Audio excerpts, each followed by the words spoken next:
আচ্ছা, আসসালামু আলাইকুম। এই দেখো তো চালু দেখা যাচ্ছে আমাকে?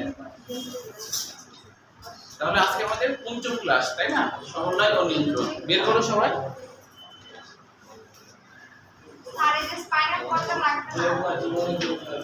স্প্যানার করতে কিছু এমসিকিউ আছে, হ্যাঁ দাগাই দিয়ে দেখো।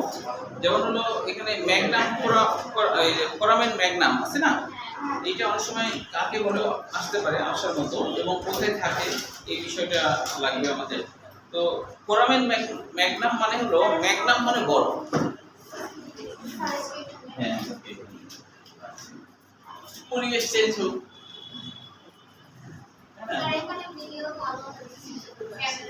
ভালো হচ্ছে আচ্ছা। তাহলে ম্যাগনাম ফোরামেন, ফোরামেন মানে ছিদ্র, হ্যাঁ বড় বড় ছিদ্রকে ফোরামেন বলা হয়। ম্যাগনাম মানে বড় বড় ছিদ্র। কোথায় আছে এটা তো আমরা জানি, তাই না? ওই যে অক্সিপিটালের ঠিক নিচের দিকে এখানে একটা গর্তের মতো আছে, তাই না? এইটাকে বলা হয় ম্যাগনাম ফোরামেন। তো ম্যাগনাম মানে বড়, ফোরামেন মানে ছিদ্র, তো বড় ছিদ্র আছে ওইটাই হলো ম্যাগনাম ফোরামেন। এই কথাটা বলছে যে মেডুলা অবলম্বনটা নিচের অংশ থেকে উদ্গত হয়ে এটি ফোরামেন ম্যাগনাম নামক করণীর পশ্চাৎভাগে অবস্থিত একটি বড় ছিদ্রের মধ্য দিয়ে ক্রমশ সংকীর্ণ হয়ে মেরুদণ্ডের নিউরাল নালীর মাধ্যমে পিছনের লাম্বার কোষক পর্যন্ত বিস্তৃত। লাম্বার কোষক পর্যন্ত আমাদের এই স্পাইনাল কর্ড বিস্তৃত, তাই না? যেটাকে আমরা স্পাইনাল কর্ড বলছি, ওটাকে ইংরেজিতে আমরা বলি কি, না বাংলায় আমরা কি বলি? সুষুম্না কাব্য। আচ্ছা, তারপরে এখানে নাই ডুরামিটার, তারপরে গ্রেমিটার, এগুলো তো আগে আমরা জেনেছি, এখান থেকে আর কিছু নাই। এখানে আমাদের সৃজনশীল হিসাবে মস্তিষ্ক এবং সুষুম্না কাণ্ডর পার্থক্যটা মনে রাখা দরকার। খ বা গয়ও দিতে পারে, হ্যাঁ। আবার এমসিকিউর জন্য হলো, তো এগুলো অবশ্য তোমরা নিজেরাই বুঝতে পারবে, এখানে না বোঝার মতো কিছু নাই। আচ্ছা, এরপরে দেখো মানব সংবেদী অঙ্গের আমাদেরকে বলা হয় পঞ্চ ইন্দ্রিয়, তাই না? পঞ্চ ইন্দ্রিয় মানে আমরা হচ্ছে পাঁচটা অনুভূতি পাই আর কি। ষষ্ঠ ইন্দ্রিয় বলা হয়, কোনো কোনো প্রাণীদের ষষ্ঠ ইন্দ্রিয় আছে, তাই না? সিক্স সেন্স বলা হয় যেটাকে। আমরা চোখ, কান, নাক, জিহ্বা ও ত্বক, এই পাঁচটি হচ্ছে আমাদের মানুষের সংবেদী অঙ্গ। তবে বলা হয় যে মানুষেরও ষষ্ঠ ইন্দ্রিয় আছে, কিন্তু স্পষ্টভাবে নাই। মানে কেমন, যে ধরো তোমার সামনে কোনো বিপদ হবে, তোমার মনের মধ্যে আগেই কারো কারো এটা হয়, আগে একটু অশান্তি লাগতে শুরু করে, তো তারপরে দেখা যায় যে আসলে তোমার একটা কোনো বিপদ হয়েছে।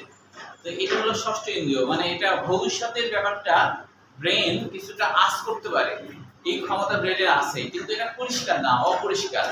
যেমন অনেক পশু পাখিরা, তোমার হচ্ছে যে যেমন কুকুররা আছে না, ওরা কিন্তু ষষ্ঠ ইন্দ্রিয়ের অধিকারী। যে বিপদ হবে মনে করো, ওরা আগেই এটা বুঝতে পারে, মানে ওদের ওই ব্রেনের ক্ষমতাটা আছে। তো যেমন বলা হয় যে কোনো দেশের যুদ্ধ বা ভূমিকম্প হলে সেই সময় তারা বুঝতে পারে এবং অনেক বেশি তারা কান্নাকাটি করে, কুকুররা কান্নাকাটি করে, হ্যাঁ। অনেক পাখিদেরও এই ক্ষমতা আছে। তো এগুলো ষষ্ঠ ইন্দ্রিয়ের ব্যাপার সবার আমাদের আছে, কিন্তু আমাদেরটা স্পষ্ট না, আমরা হলো স্পষ্টভাবে বুঝতে পারি না। অনেক মা বাবা আছে যে সন্তানের কিছু হলে মা হলো বুঝতে পারে, তার ষষ্ঠ ইন্দ্রিয় অ্যাক্টিভ হয়ে যায়, বুঝতে পারে যে আমার সন্তান দূরে আছে, কিছু একটা হয়েছে।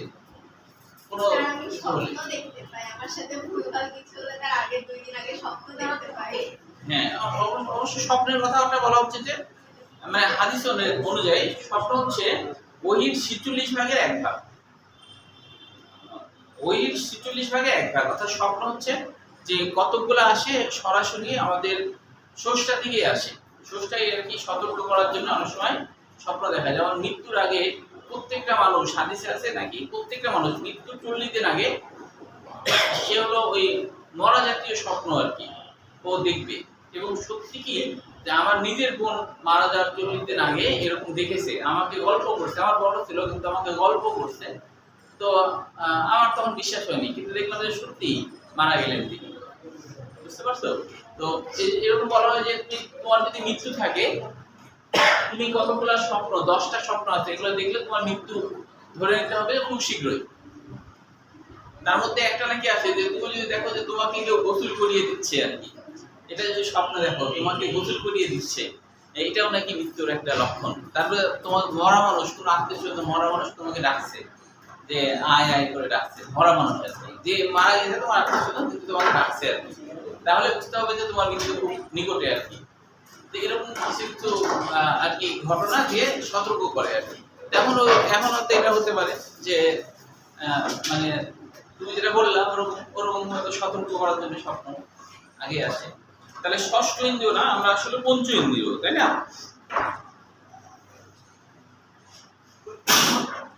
দেখো চোখ থেকে কিন্তু এটা মেডিকেল এডুকেশনে অনেকবার আসছে, হ্যাঁ, এটা বেশ কয়েকবার আসছে, আমি দাগাইনি যদিও, কিন্তু দেখেছি আর কি, যে চোখের 1/6 বাইরে উন্মোচিত আর বাকি 5/6টা আসছিল আর কি, হ্যাঁ, একবার না দুইবার আসছে 5/6, অর্থাৎ 5/6 কোটরের ভিতরে থাকে। আমাদের যে চোখ আমরা দেখি এটা অনেক ছোট লাগে, কিন্তু এটা তাহলে চিন্তা করো যে এটা আসলে যা দেখি তার থেকে 6 গুণ বড়, তাহলে বিশাল বড় ভিতরে, তাই না? অনেক বড় সড়ো, প্রায় টেনিস বলের কাছাকাছি আর কি, প্রায় টেনিস বলের কাছাকাছি, অত বড় না, কাছাকাছি, টেনিস বল আছে না ওটার কাছাকাছি, এত বড়, ভিতরে অনেক বড়। এটা তো আসলে একটা অত্যাধুনিক মেশিন, তাই না, একটা যন্ত্র, তো এটা এত ছোট না, বেশ বড় সড়ো আর কি। তো এই জন্য হচ্ছে 5/6 ভিতরে থাকে, বাইরে থাকে 1/6। এরপরে দেখো মানুষের চোখ, এটা এমসিকিউর জন্য মনে রাখতে হবে, এমসিকিউর জন্য, যে আমাদের চোখের দুইটা প্রধান ভাগে ভাগ করা হয়েছে, একটা অক্ষি গোলক, গোলক যে গোল যে অংশটা আর কি, সেটার আবার 3টে স্তর আছে। একটা হলো স্তরে ভাগ করা হয়, হ্যাঁ, আর একটা হলো লেন্সের অংশ, একটা হলো প্রকোষ্ঠের অংশ। এটা আমরা চোখের লম্বচ্ছ থেকে বিষয়গুলো বুঝবো আর কি। প্রকোষ্ঠকে আবার 3টা ভাগে ভাগ করা হয়েছে, অগ্র, পশ্চাৎ, ভিট্রিয়াস প্রকোষ্ঠ। স্ক্লেরার মধ্যে আবার একটা স্তর হলো কর্নিয়া হিসেবে আছে, আর কোরেটের মধ্যে আবার 4টা অংশ আছে। এখন পরীক্ষায় আসতে পারে নিম্নে কোনটি কোরেটের অংশ নয়, বা নিম্নে কোনটি কোরেটের অংশ, তারপরে নিম্নে কোনটি রেটিনার অংশ বা রেটিনার অংশ নয়। আনুষঙ্গিক অংশ, আনুষঙ্গিক অংশর কথা যদি বলে তাহলেও এই কোনটি আনুষঙ্গিক অংশ, এটাও কিন্তু আসছে অ্যাডমিশনে, হ্যাঁ, এটা এমসিকিউর জন্য করতে হবে বোর্ড পরীক্ষা বা অ্যাডমিশনের জন্য। এবার দেখো আমরা হলো চোখের অক্ষি গোলক যেটা, আইবল যেটা, এটা আগে লম্বচ্ছেদটা আঁকি, তারপরে আমরা বিষয়বস্তু বুঝবো। তাহলে আমার সাথে সাথে এটা আঁকো। আগে যখন এটা সিলেবাসে ছিল তখন কিন্তু এটা খুব আসতো পরীক্ষায়, বোর্ড পরীক্ষায়। এখন তো আবার তোমাদের আছে, মানে তোমাদের দিতেই পারে। সেটা এরকম ছিল যে চোখের লম্বচ্ছেদ অঙ্কন করো, চিহ্নিত চিত্র সহ চোখের লম্বচ্ছেদ অঙ্কন করো। তো এটা শুধু লম্বচ্ছেদে অঙ্কন, এটা হলো বর্ণনা না, মানে লম্বচ্ছেদ অঙ্কন করতে হবে। আর বর্ণনা আসলে হয় রেটিনার বর্ণনা বা স্কেলার বর্ণনা, এইভাবে আসে। তাহলে হচ্ছে লম্বচ্ছেদটা আমরা এটি মিলি, আমার সাথে সাথে তোমরা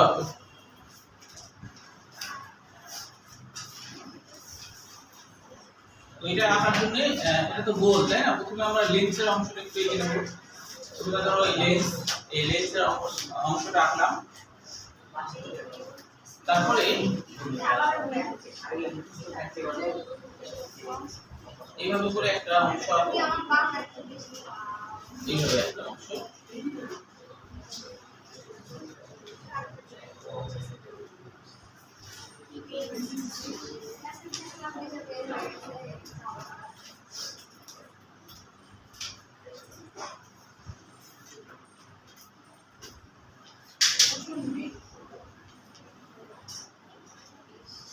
যেটুকু আগে এই ভালো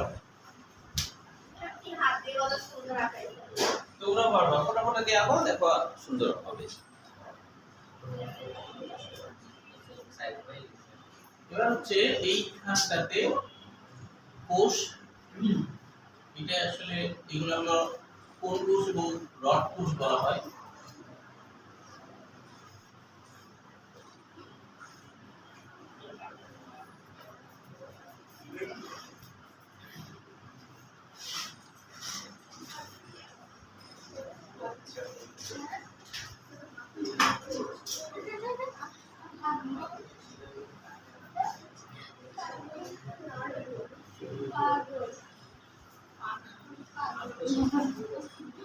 কাঠ পা গোল, আচ্ছা দিদি বলছে আমার হাত নাকি গোল, ও আচ্ছা আচ্ছা তাই।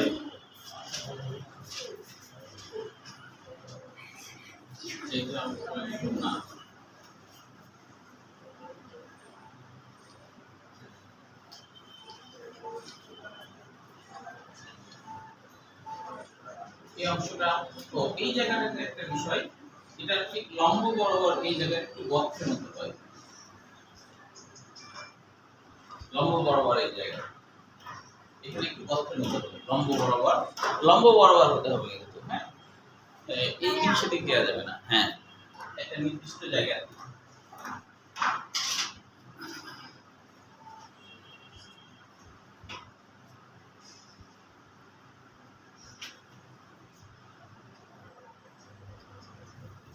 এটুকু এগিয়ে ফেলো।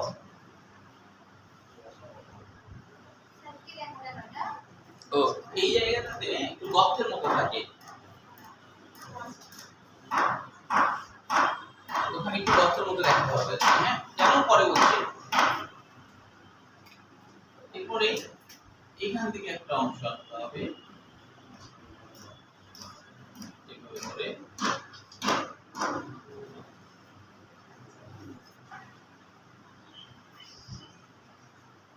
এই মাথার তলটা পিছলা, হ্যাঁ এই একটু একা একা হয়ে যায়, বলপেনের দিকেও এটা বেশি পিছলা।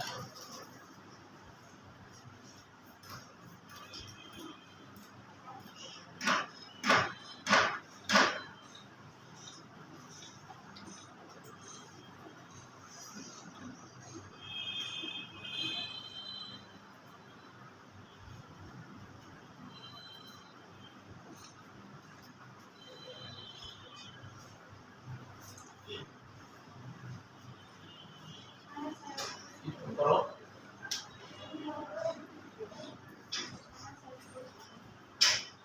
একটু রাখো,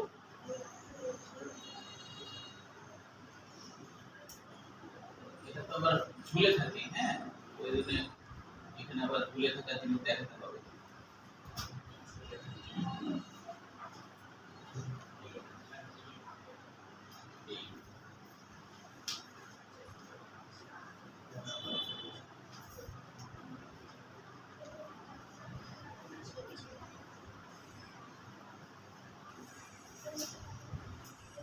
একটু আঁকা শেষ করো।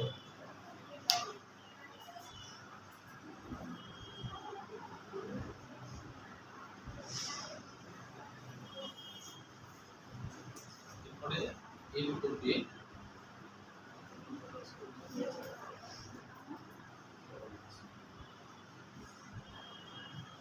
এই হবে,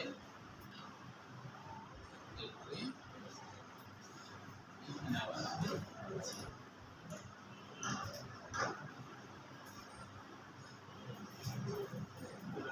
কালো সাদা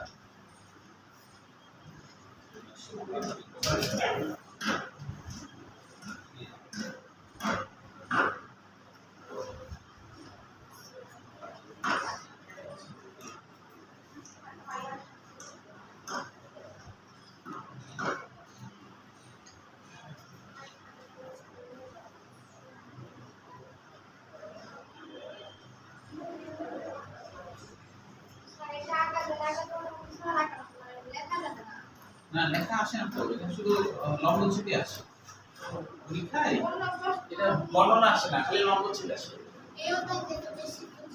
সৃজনশীলের মধ্যে এটা একটা গুরুত্বপূর্ণ সৃজনশীল, এটা লম্ব ছেদ আসে, কিন্তু চিত্র সব লম্ব ছেদ, এগুলি 4 মার্ক বা 3 মার্কও দিতে পারে।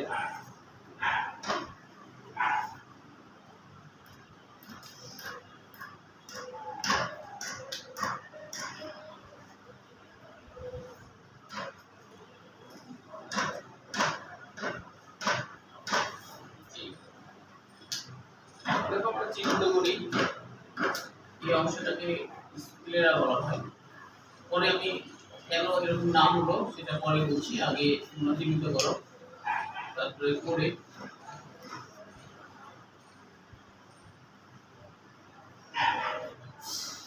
তারপরে হলো রেটিনা।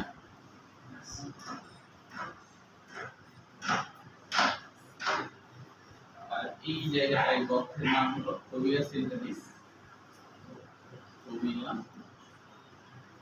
সেন্টালিস, সেন্টালিস এটা হলো অপটিক্স নামে, অপটিক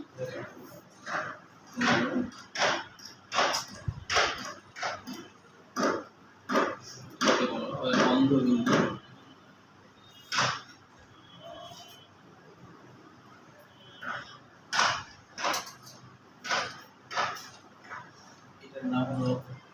কনজাংটিভা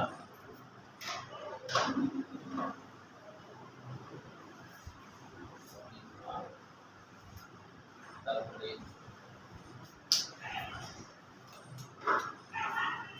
বলা হয় cornea,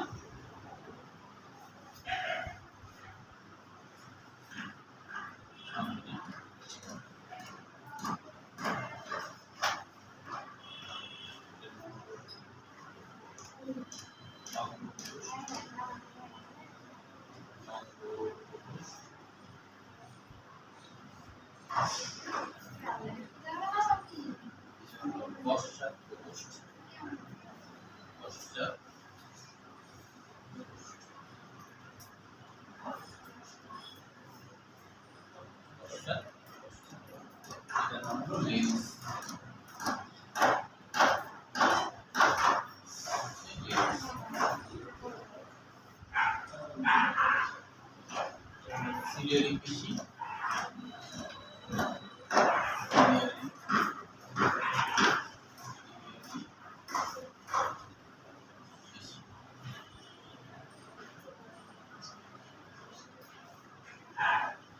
ciliary body,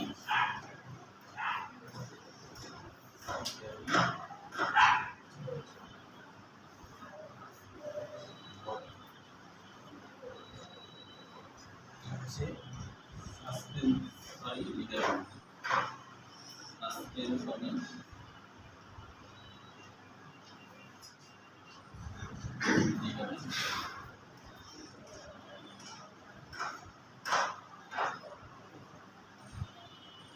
suspensory ligament. আর ভিতরের লিগামেন্টের নাম হলো ভিট্রিয়াস হিউমার।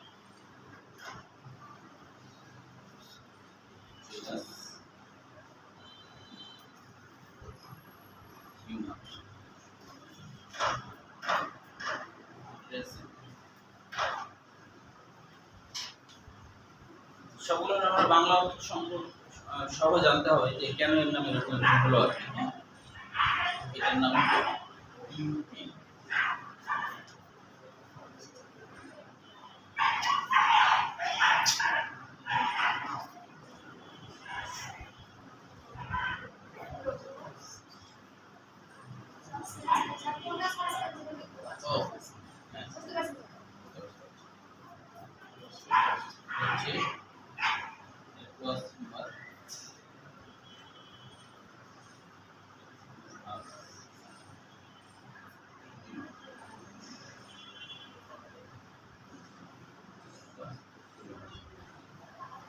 মৃত্যু বলো দিল আর রাখলো।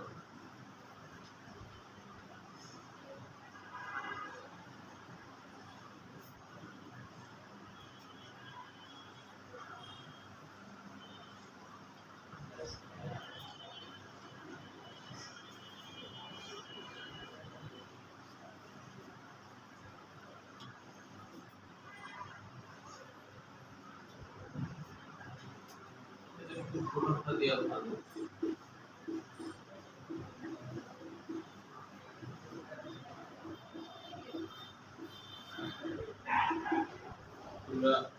কারণ আপনার সমস্যা হচ্ছে কি সমস্যাটা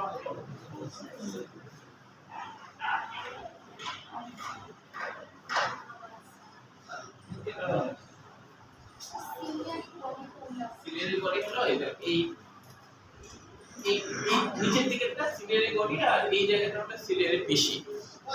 বডির সাথে ও মানে ভিতরের দিকে নাম আলাদা হয়ে গেছে আর বাইরে নাম আলাদা। ভিতরের দিকে আলাদা না।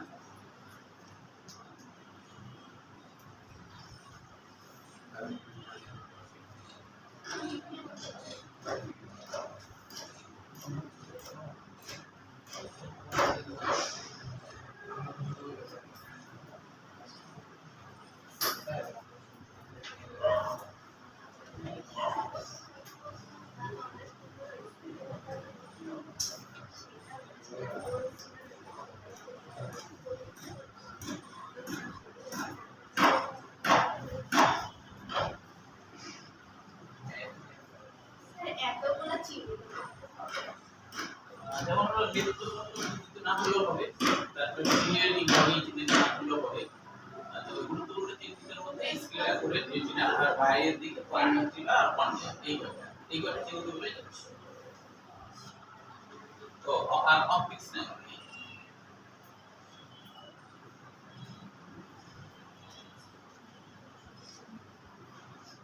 শেষ করো আঁকা, তারপরে আমি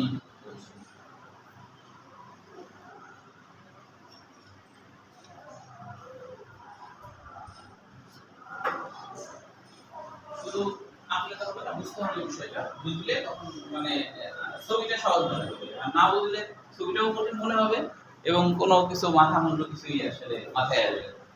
বিষয়টা একটু বুঝে নিতে হবে, তাহলে তখন ছবিটা সহজ হয়ে যাবে।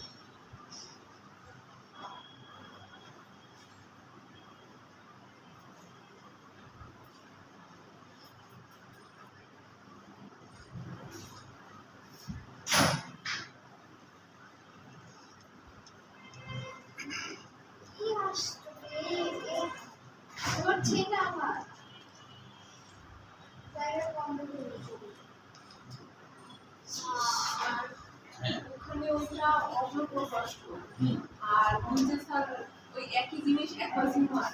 হ্যাঁ, অপরপৃষ্ঠে অ্যাকোয়াস হিউমার থাকে, এটা বলছে আর কি। হ্যাঁ, মানে ওখানে তরল উপাদান থাকে, তো তরল উপাদানের এরকম নাম আর কি, বুঝছো?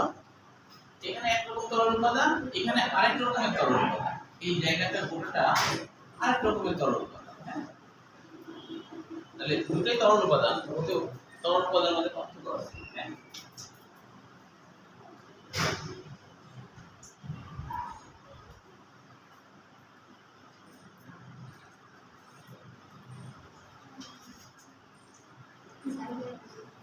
শেষ করো, দুই তিন মিনিট শেষ করো নাকি, তাহলে তো বেশি আগাতে পারবো না।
আচ্ছা, হয়েছে তো না সবার? তৈরি হয়নি? একটু না বাকি না।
বুঝছে সবার, তাই না?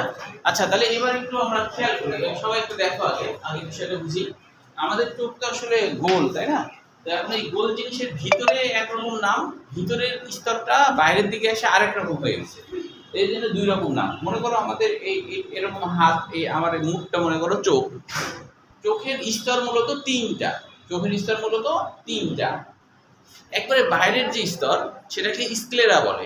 তুমি স্ক্লেরা মনে রাখলে বাকি দুটো এমনিতে মনে থাকবে। কেন দেখো, কারণ দেখো স্ক্লেরা উচ্চারণ করার সময় তুমি স্ক্লেরাকে দন্তের সাথে আবার ক আছে, ক আছে না, কতে কি হয় করে, কতে করে রতে কি হয় কিনা, তাহলে স্ক্লেরা মনে রাখলে তুমি বাকি দুটো এমনি মনে রাখতে পারবা। স্ক্লেরা বাকি দুটো এমনি হয়ে যাচ্ছে না, তাহলে এই হলো তিনটে স্তর। এখন এই তিনটে স্তরগুলো স্কেলার স্তর, স্ক্লেরা যেটা সেটাই সামনের দিকে এসে এটা একটু পরিবর্তিত হয়ে গেছে, সামনের দিকে এসে পরিবর্তিত হয়ে গেছে।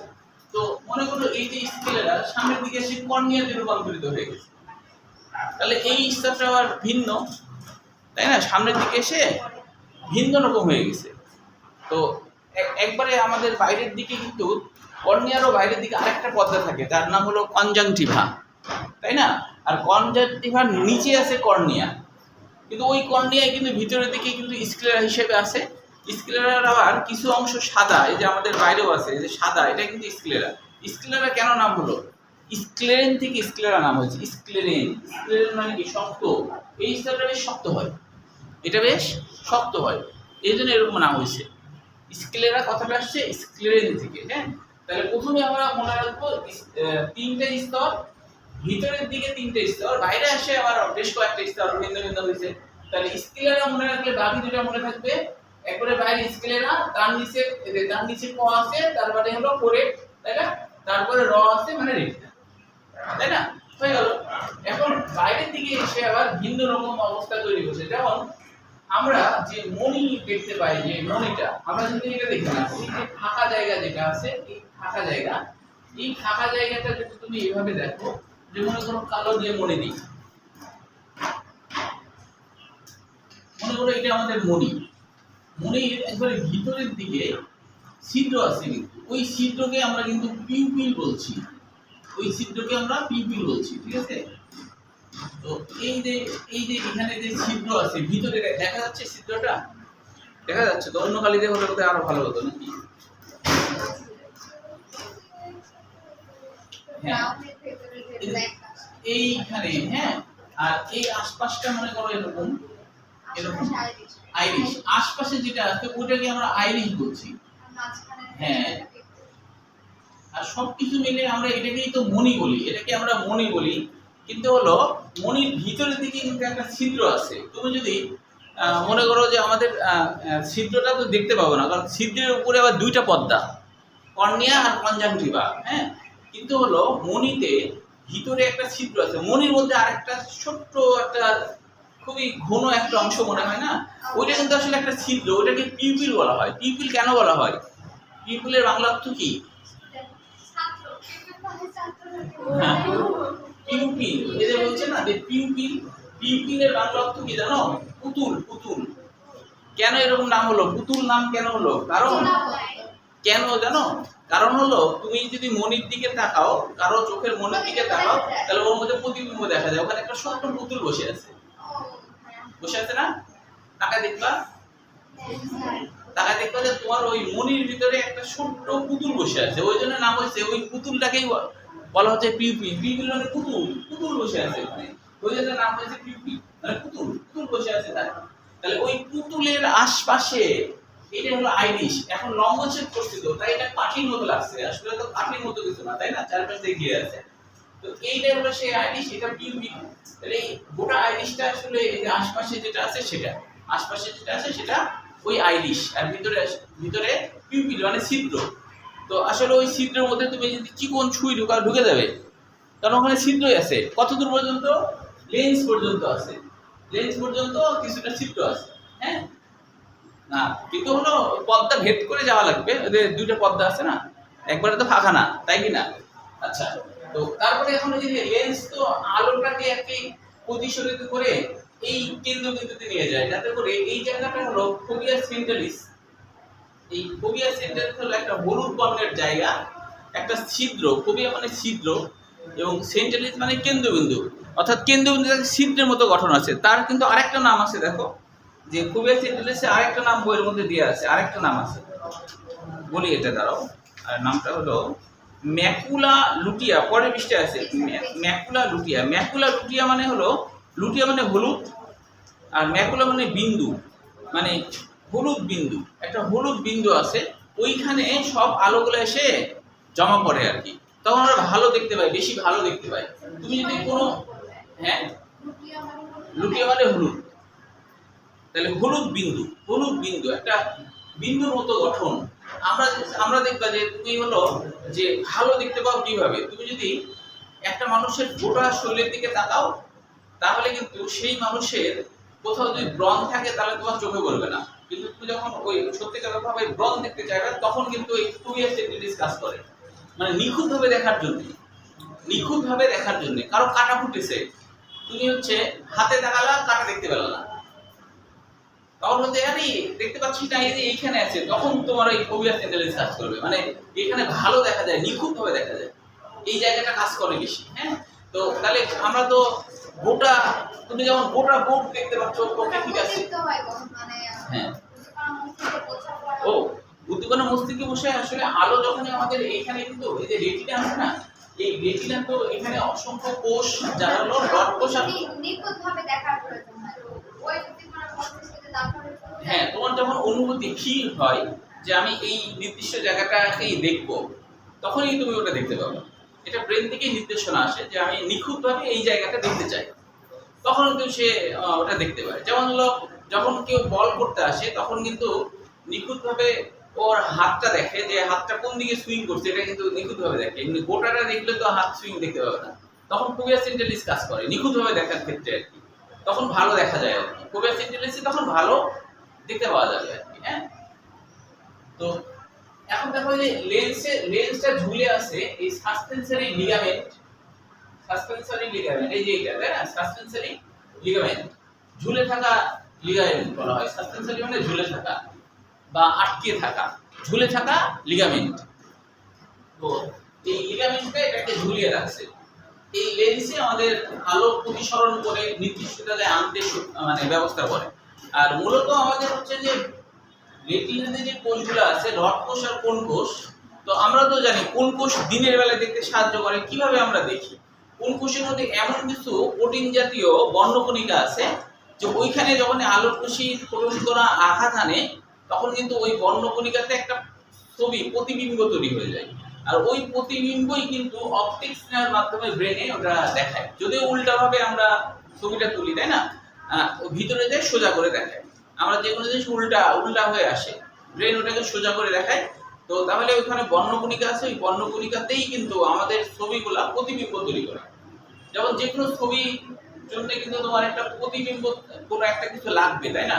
যেমন আমরা সূর্যের আলো দেখার ক্ষেত্রে আকাশে তাকালে তুমি সূর্যের আলো দেখতে পাবে না, তাই না, কোনো একটা দিকে তাকাবা, বাড়ির দিকে তাকাবা বা রাস্তার দিকে তাকাবা, রোদ দেখবা, তাই না, ওই যে তার মানে কি সরাসরি দেখতে পাচ্ছ না, একটা মাধ্যম লাগছে, তাই না, মাধ্যম ছাড়া তো আমরা দেখতে পাই না। ওই জন্য বলা হয় আমরা আল্লাহকেও দেখতে পাই না, কারণ সেই ব্যবস্থাপনা মাধ্যমটা নাই। আর জান্নাতে চোখের মধ্যে ওই মাধ্যমটা দিয়ে দেওয়া হবে, তখন আমরা দেখতে পাবো। এখন যেমন দেখতে পাচ্ছি না, যেমন ধরো যে টিভিতে যে ধরো অডিও ভিডিও নাচ গান অনেক কিছু আছে না, সেগুলো তো ধরো এখানেও আছে, কিন্তু দেখতে পাচ্ছি না, আলো রশ্মি আকারে আছে। কিন্তু যখন একটা টিভি কানেক্ট করা হবে, ওই আলোটাই ভিতরে ঢুকলে তখন তুমি দেখতে পাচ্ছ। এখন কিন্তু এখনো ভাসে বেড়াচ্ছে, অনেক অডিও ভিডিও ভাসে বেড়াচ্ছে, তুমি দেখতে পাচ্ছ, অথচ তোমার সামনে আছে, দেখতে পাচ্ছ না। ঠিক একইভাবে আমরা যে ফেরেশতা দেখতে পাই না, ওরাও তো ওই আলোর তৈরি, ওই আলোর তৈরি বলে আমরা দেখতে পাচ্ছি না। জান্নাতে গেলে কিন্তু আমরা দেখতে পাবো বলা হচ্ছে, বুঝতে পারছো। তখন ওই ব্যবস্থাপনা চোখে দিয়ে দেওয়া হবে, বলা হচ্ছে চোখের পর্দা সরিয়ে ফেলা হবে, তখন আমরা অনেক কিছু দেখতে পাবো, এখন পাচ্ছি না। মানে যেমন ধরো যে টেলিভিশনে যেটা দেখতে পাই, টেলিভিশনের আশপাশে তো ওই আলো রশ্মির আকারে ঘুরে বেড়াচ্ছে, আর টেলিভিশন ওটাকে ক্যাচ করে নিচ্ছে, তখন আমরা দেখতে পাচ্ছি না। কিন্তু এখানেও তো ঘুরে বেড়াচ্ছে, দেখতে পাচ্ছি না, তাই না। তো আমাদের চোখের একটা সীমারেখা আছে, তো এখানে বর্ণকণিকাতে প্রতিবিম্বটা যায়, তারপর আমরা দেখতে পাই। তো এখানে দুই রকমের বর্ণকণিকা আছে, যেটা হলো কোন কোষ, এটা বলা হচ্ছে দিনের বেলায় দেখতে সাহায্য করে, দেখতে কোন আকৃতির মতো। আর যেটা রড কোষ, ওই কোষটা দেখতে রডের মতো। তাহলে রড কোষের মধ্যে এমন বর্ণকণিকা আছে যারা হলো তীব্র আলো দেখতে পায় না, যারা হলো রাতের আলো, এই রাতের যে মৃদু আলো, এইটা তারা ক্যাচ করতে পারে। তো অনেকে আছে যে রাত যারা হয় না, তাদের হলো ওই বর্ণমরিকা, হ্যাঁ হ্যাঁ, ভিটামিনের ঘাটতি হলো আইডক্সিন তৈরি হয় না আর কি, ওই বর্ণমরিকাটা তৈরি হয় না, এই আর কি। তখন হলো ওই যে ব্যক্তির সমস্যা হয়। দিনকানাও অনেকে হতে পারে, দিনকানা মানে কোন কোষে যদি সমস্যা হয় দিনকানা হয়ে যাবে। হ্যাঁ হ্যাঁ হ্যাঁ হ্যাঁ হ্যাঁ, দেখতে পাই। হ্যাঁ, তাহলে রড কোষের সমস্যা। হ্যাঁ, আচ্ছা, একটু এবার একটু বইয়ের দিকে তাকাও। আমরা স্কেলেরা এইখান থেকে বাংলাগুলো একটু জেনে নিই। স্কেলের তো জানলাম যে স্কেলের নাম ওই কারণে হলো। আর কনজাংটিভার বাংলা অর্থ হলো স্বচ্ছ আবরণ। কনজাংটিভার বাংলা অর্থ হলো স্বচ্ছ আবরণ। স্বচ্ছ আবরণ, তবে এটা হলো জীবাণু ধ্বংস করার কাজ করে। এর মধ্যে কোনো ধুলাবালি পড়লে কনজাংটিভা এইগুলোকে ধ্বংস করে ফেলে, জীবাণুগুলোকে ধ্বংস করে ফেলে। এটা কনজাংটিভার মেন কাজ। তাহলে কনজাংটিভার বাংলা অর্থ হলো স্বচ্ছ আবরণ। এটা একটা স্বচ্ছ আবরণ ধরনের হয়, এর মধ্যেও আলাপ বেশি যায় আর কি। এরপর দেখো কোরেট। কোরেট নাম হয়েছে কেন? কোরেট এর বাংলা অর্থ কালো অংশ বলা হয়। কোরেটের বাংলা অর্থ আসলে কালো অংশ।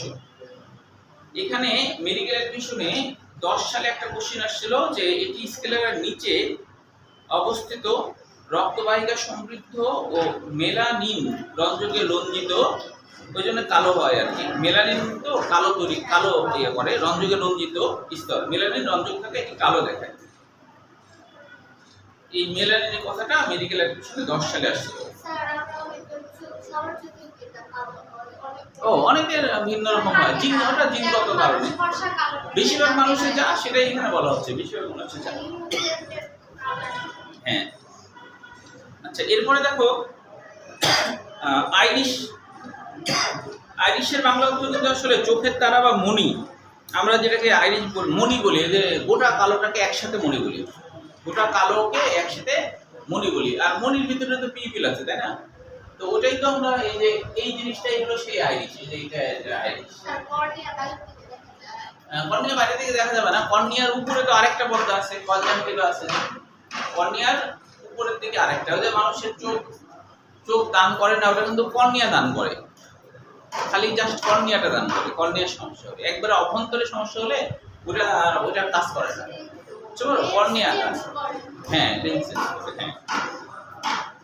আচ্ছা, তাহলে আইরিশ তো বুঝলাম। আইরিশের বাংলা তো চোখের তারা, বা এটাকে আমরা মণি বলি। সিলেনি বডি নাম কেন হলো? সিলেনি বডির বাংলা অর্থ চুলের মতো বডি বা বস্তু, চুলের মতো বস্তু। সিলেনি বডির বাংলা অর্থ চুলের মতো বস্তু। সিলেনি বডি, চুলের মতো বডি। আচ্ছা, কনজাংটিভার বাংলা অর্থ কি? একসাথে জয়েন্ট রাখে যে আবরণ, তাকে বলা হয় কনজাংটিভা। যদিও এটার আরেকটা বাংলা অর্থ, এটা একটা স্বচ্ছ আবরণ, কিন্তু আরেকটা অর্থ কনজাংটিভা, জাং মানে জংশন করা, মানে আটকে রাখা। আমাদের চোখের উপরে কর্নিয়া, তার উপরে দুই পাশে আটকায় রাখে। এই জন্য এটা কিন্তু আরেকটা বাংলা, একসাথে জয়েন্ট রাখে যে আবরণ, একসাথে জয়েন্ট রাখে যে আবরণ। সাসপেনসারি লিগামেন্ট, ধরে রাখা বা ঝুলিয়ে রাখা, ধরে রাখছে লেন্সটাকে, ধরে রাখছে এই কারণেই। আচ্ছা, ও এখানে আরো কিছু বলার ছিল, যেমন অ্যাকুয়াস হিউমার নামকরণটা কেন হলো? অ্যাকুয়াস মানে জলীয়, হিউমার মানে তরল, জলীয় তরল। এখানে জলের মতোই তরল। এই জায়গায় এইখানে যে পানিটা আছে, পানির মতো একবারে, কিন্তু ভিতরে এই যে এইখানে ভিট্রিয়াস হিউমার যেটা আছে না, এটা জেলির মতো। এটা এতটা পানির মতো না, একটু থকথকে।